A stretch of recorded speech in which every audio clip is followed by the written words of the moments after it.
This is a review for The Falcon and the Winter Soldier Episode 1, and here we go. Welcome back YouTube, this is Jevvy here, and Matthew. Hello everyone. We've seen Episode 1 of The Falcon and the Winter Soldier, and it's such exciting content. What do you think, man? What do you think? I loved this episode, in my opinion. Yes. And I liked this episode more than I liked the first episode of WandaVision as well. So this is a huge start for me as well. Like a good start. It's certainly action-packed and very full of exciting stuff. Like it has certain action sequences which make you literally put you at the edge of your seat. Those kind of things that I love about Marvel movies, especially now that they are incorporated within a TV series, which is just so spectacular to see, in my opinion. What do you think? I agree.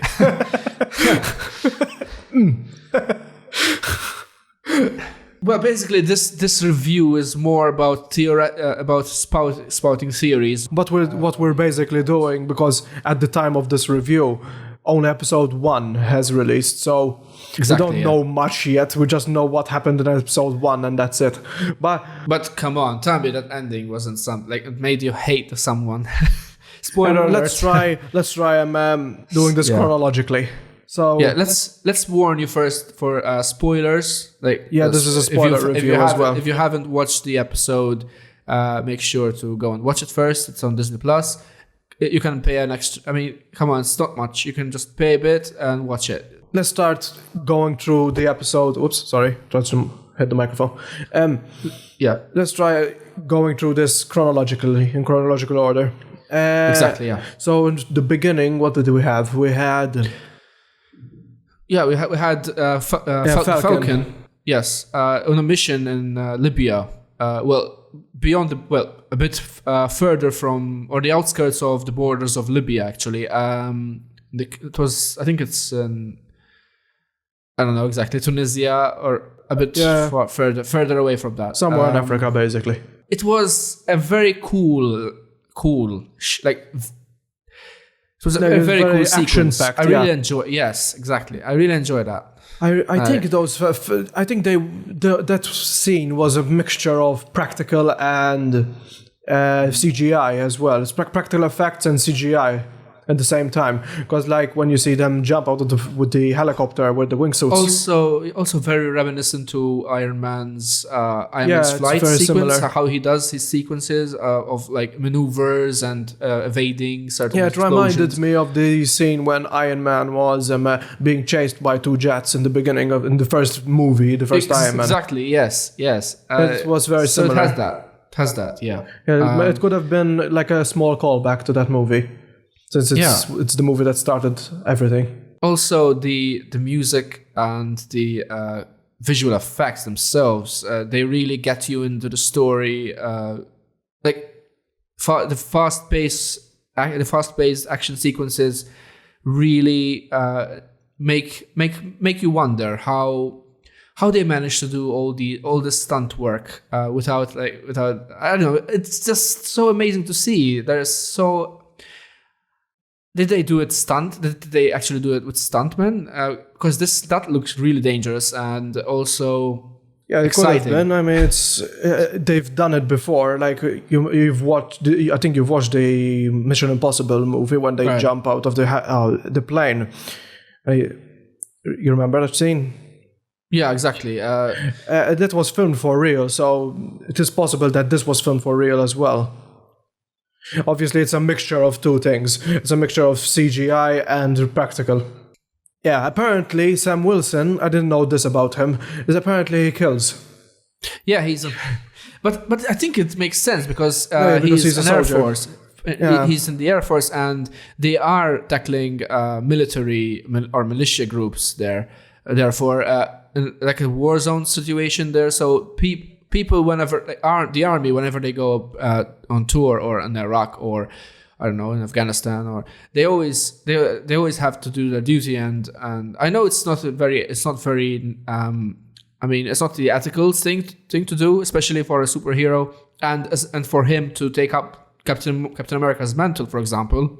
it's not very ethical to kill people, but rather than to knock them out, like Captain America's honorable, side of him, that he doesn't kill, but he'd rather incapacitates them to an extent where not lethal, which is not lethal, which is more to his which speaks more to his character as Captain America. Wherefore this Falcon. This is why I'm finding it more believable when he refuses Captain America's shield, because he sees himself as this. Because he's a soldier, right? He's a soldier, and he's going on to these missions and killing, as we see in this footage, where he's deliberately like throwing people away off like from high vehicles, literally. So. I mean, of course, the fall would kill them. I mean, who wouldn't? Because I didn't know that he kills, basically. I mean, it could be just because of because but I don't think he kills because of hate, though. He kills because it's his duty.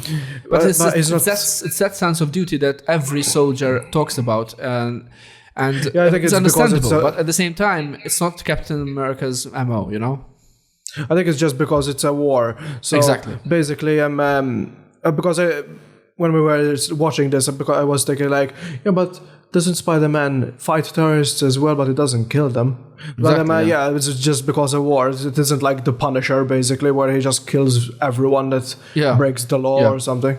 So, it's excusable, basically. It is excusable, yes. After that, we go to a shot where we see the Winter Soldier, basically, and a flashback.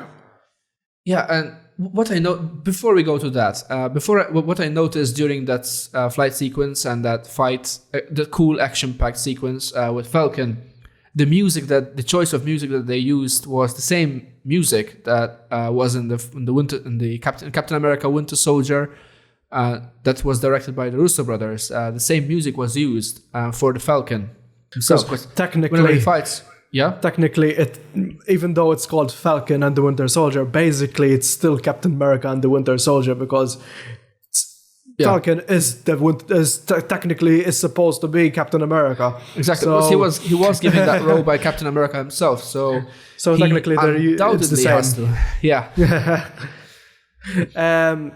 Now going to the. Flashback scene with Civil War. Civil War. What the fuck? Going back to the Barnes, flashback scene with Bucky Barnes, with Winter Soldier as the Winter Soldier. Yeah, when he assassinates. What was his name? Hokusami. Shit. I don't know. It doesn't really matter. We just saw a flashback where he used to kill. He assassinates someone important. Apparently, someone who was being guarded by government by the government. Apparently, maybe Hydra sent the Winter Soldier to assassinate him. Well, we heard him say "Hail Hydra," so probably. Yes, probably. Yeah. So it was a hit from Hydra. Yeah, definitely. I mean, remember, his mind. He wasn't in control, and he was always being controlled by, or his mind was always being wiped by Hydra and controlled by Hydra himself. So. It wasn't always his actions. They weren't always his actions, whatever he did. And I mean, of course, they're going to be nightmares for him. And that's what the series is going to focus on with this character and going forward. With him trying to tackle that issue of PTSD, and as well as remembering all the victims that he had to. All those people he had to kill. He also has to accept what he's gone through, basically, because he's going through trauma. And apparently he's, in the series, we start off with him starting with these amends, like this list of amends that he has to do in order to it's basically redeem ordered himself. by his by his shrink. But we as the fans, we already seen him redeem himself through the certain movies, through many movies we've seen him now. In for example, Captain America: Civil War. We've seen him in Infinity War and Endgame as well. So redeeming qualities go, he still has a long way to go. But I think in this series we're going to delve upon that even more. So I really can't wait to see what they have in store for him. At the same time. So after we see the flashback, we go to the shrink, basically what we said, and we see we see like cutbacks to the past and present when we're seeing. I don't know about that shrink though. That shrink doesn't give me the vibes that she's like a shrink. I don't know. The way how she talks to her patient is very either maybe she's doing it as like a sort of reverse psychology sort of thing. I don't know. But it's not very shrink-like. I didn't suspect her of anything, though. I think it's just weird, and that's it. Yeah, maybe it's her way. It's her method. You know how she handles her clients. Maybe that's how she handles them. Yeah, she likes to be tough on them. Yeah, and then we see in the next shot, basically. So we go to Sam Wilson, and we see his. Was that his sister or? That was his sister. Yeah, that was. So then we see his sister, and we see that they have trouble basically with money, and apparently she was one of the ones that blipped as well. So the series dwells also on the family aspect of these main characters of the Falcon.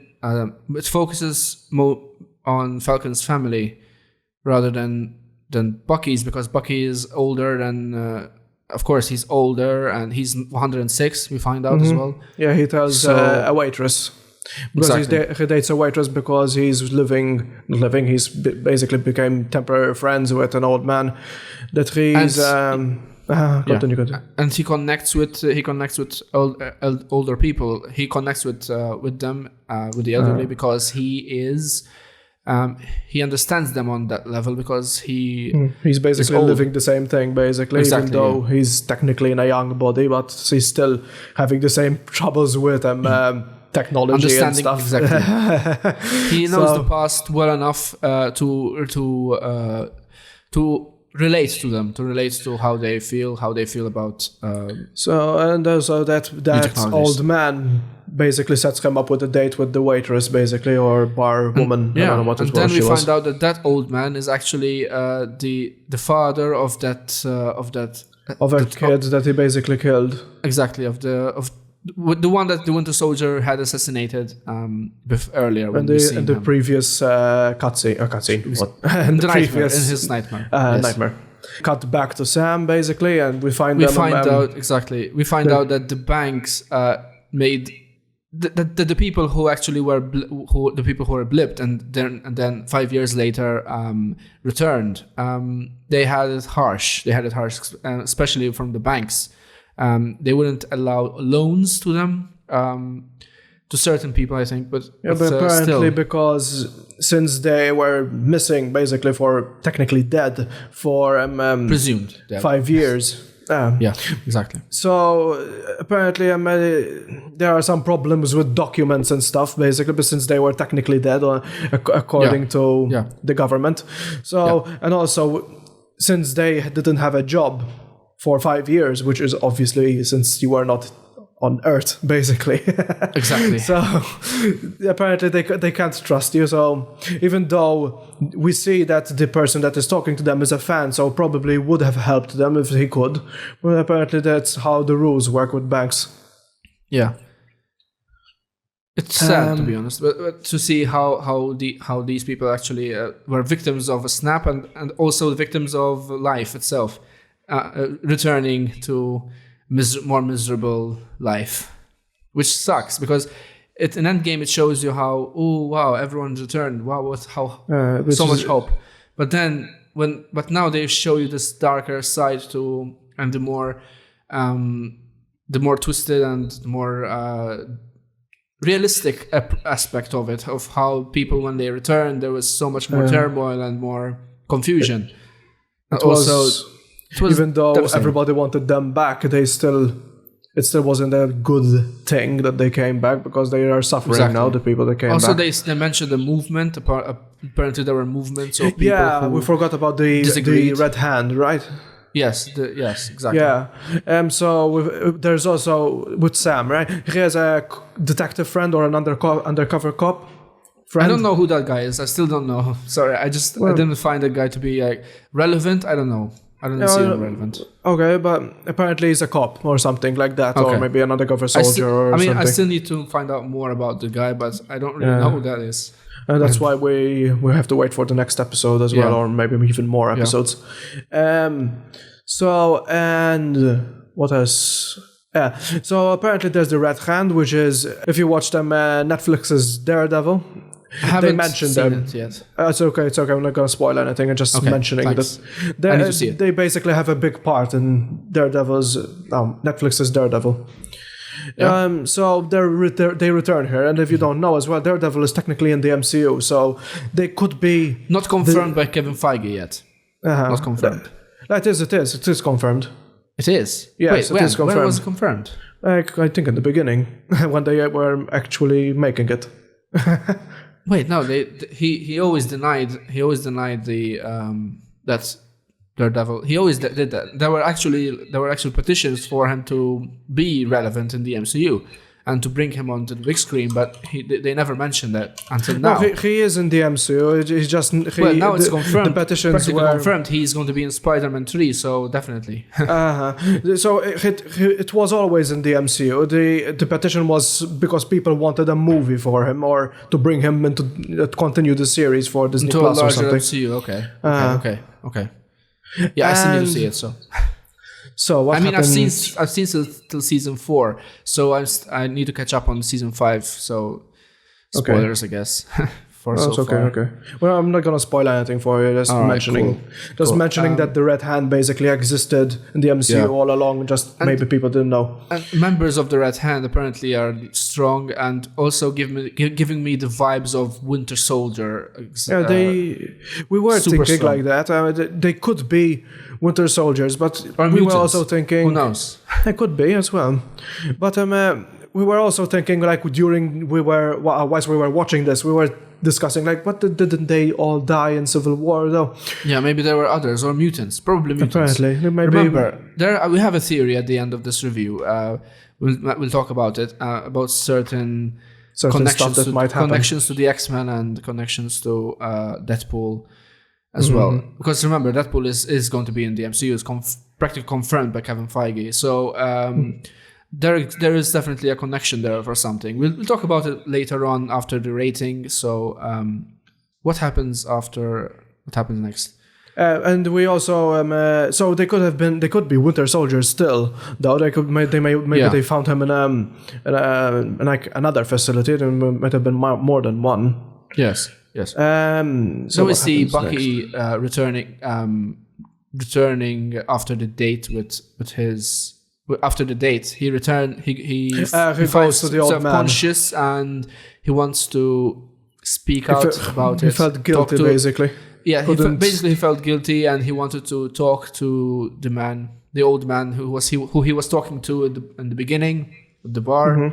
That he to confess to him and tell him that he has killed his son, but he didn't find the courage to do that, so he didn't. He still didn't. So he just basically said that he wanted to pay for dinner or something.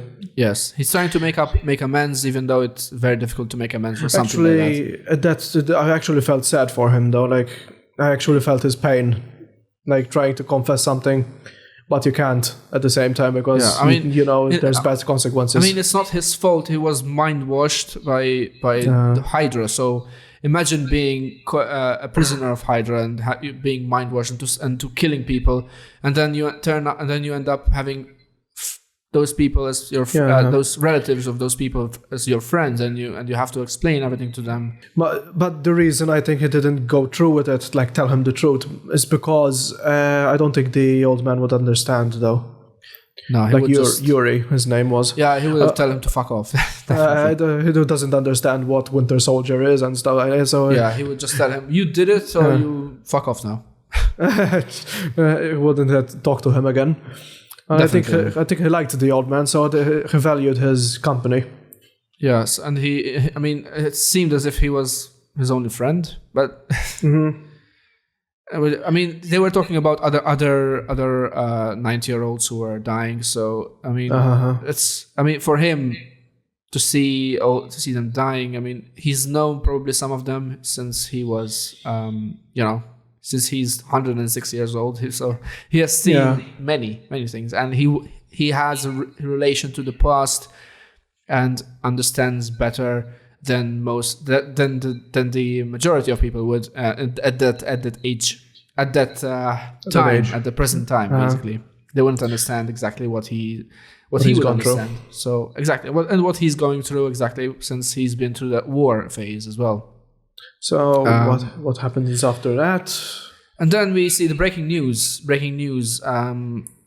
That moment that brings to the theories. They replaced. Well, we knew this already since if you watched the trailer. Yeah, but, they replaced Captain America. Basically, they replaced Captain America with Johnny Walker. John Walker. Johnny. He looks like Bob the Builder. I'm sorry. He just looks like Bob the Builder. He's terrible. Maybe he's gonna be good. I mean, he looks like a punchable face. He has that punchable face. So good job on Marvel for that. Well, apparently the government wants a new face. Basically, it's just I don't know why they did this. Tell you the truth. Another Hayward, basically, another asshole. I don't understand why they did this though, because they don't really need easily. a new Captain America. They don't care about the heroes. They just want to move on easily. Remember, the government, they don't. I mean, I'm not speaking shade about the government, so please don't assassinate me.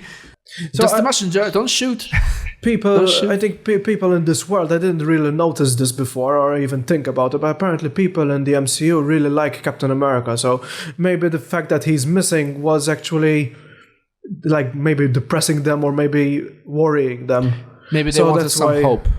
So he's a symbol of hope to America, basically. So, your overall rating for the show?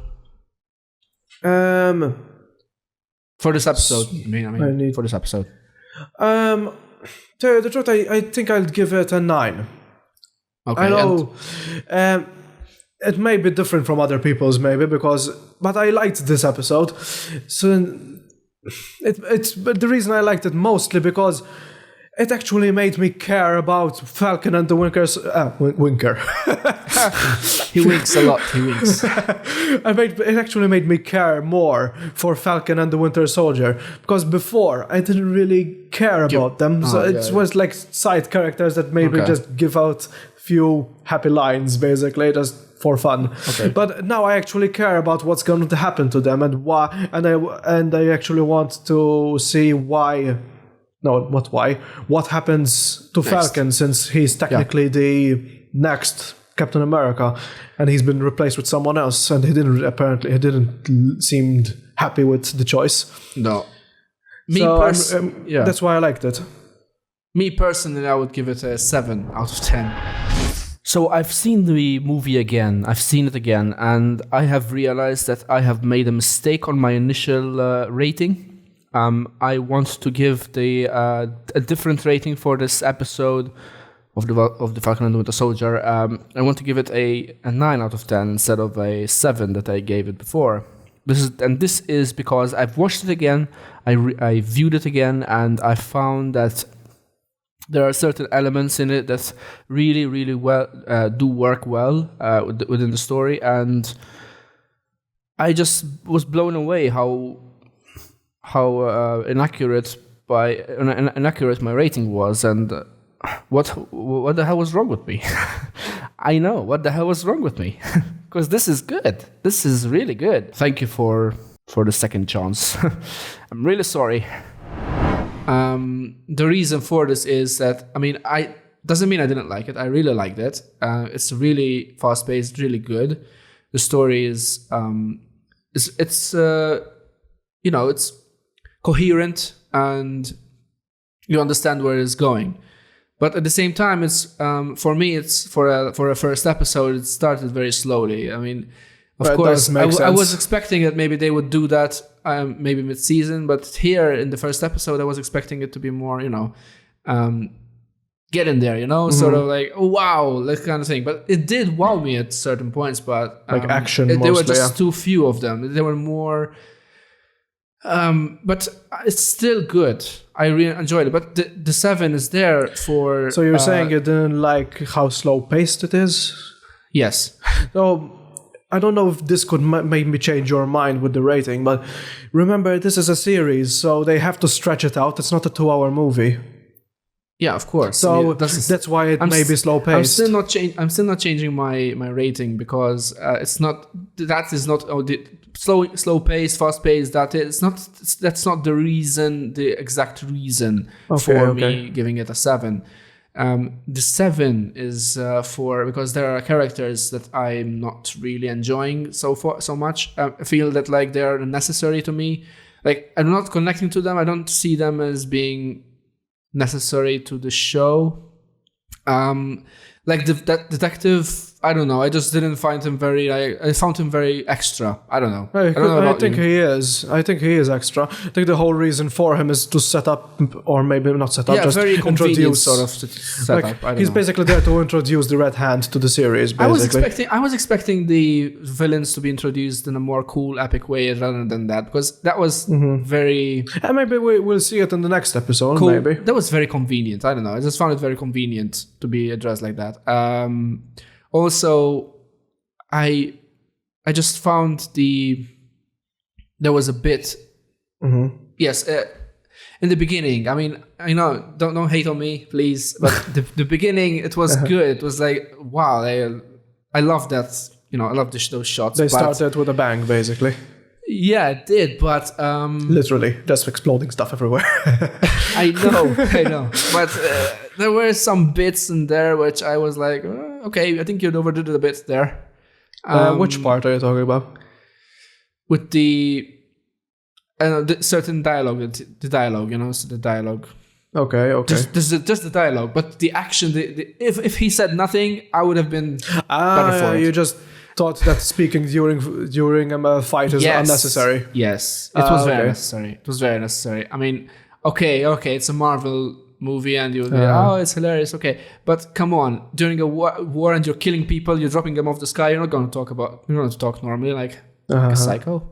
Are you a psycho? I think that it might be the reason that they did it. I think maybe it's to show that this is super easy to Falcon. It's like a day in the park. Yeah, but come on, you're not doing that. At least it was still badass. Come on, it was still badass. If they left that out, I think I would have changed my rating definitely. But okay. They included very unnecessary. I'm sorry. And what is your opinion? How do you feel for the next episode, though? Are you excited to see the next episode? Yeah, I'm still excited. I still want to see. So it didn't kill any enthusiasm? No, it didn't. Okay. Definitely didn't. I'm still very, very much enthused and want to delve into the next episode. Right. Really, at least you're still curious. Yeah, I am still curious, and I have so many theories that I want to discuss as well. But and we also have a theory. Yes. Apparently, U.S. agent John Walker is that guy who is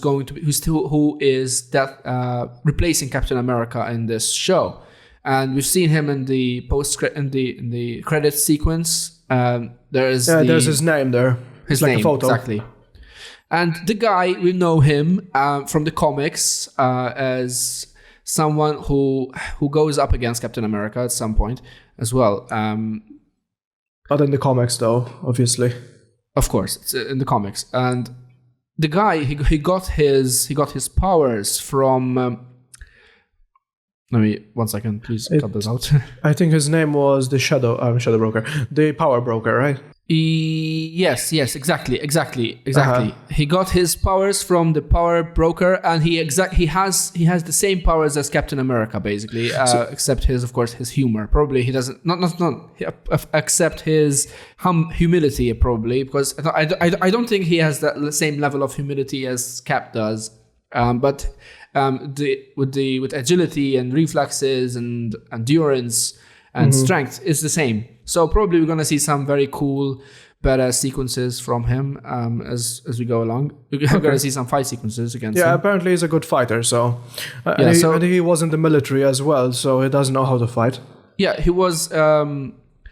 Apparently, he has a brother who was in the Vietnam War and died in a helicopter crash. So which led him to fight in the military, special forces. Which later then after his honorable discharge, after he stopped from after he stopped, after he was honorably discharged, he went to find, or he got a recommendation from his friend. Yes. About a certain individual who was a power broker, someone who basically gives powers. Exactly, who could give him powers, and that's how he gave him powers in the comics. So, but maybe in this one will be focusing more on the super serum and super soldiers.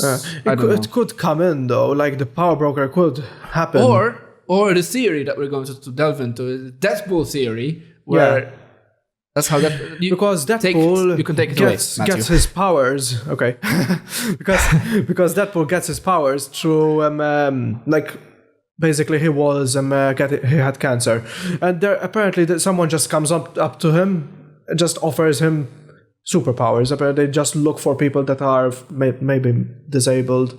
I don't think it's the power broker though. It wasn't the power broker, but still the same. They could be working for the power broker. No, I think that it doesn't go up to every single person. That's a good way to introduce the X-Men and Deadpool. As well, because Deadpool is technically part of the X-Men still. So, exactly. So this could be how Deadpool comes in the MCU. Like they maybe connect the Deadpool 1 story to Falcon and the Winter Soldier, and maybe that's how we actually see that Deadpool might have been in the MCU all along. That would be cool. Well, yeah. So that's what excites me. That's what excites me as well, and I can't wait to see the theories blowing up on the internet and on YouTube. Everyone talking about their own theories, and also can't wait to see the New Rockstars breakdown of that episode. So, to see if maybe we got something right. I don't know. I'm sure there are some Easter eggs that we missed, so we'll see. Yeah, I think so, yeah. We'll see what happens or what they find. Please subscribe, hit the notification bell for more videos, go on our Patreon for more content, and click on one of these videos here, and also for more content. And we'll be seeing you in the next video. Adios. Bye, guys. Woo!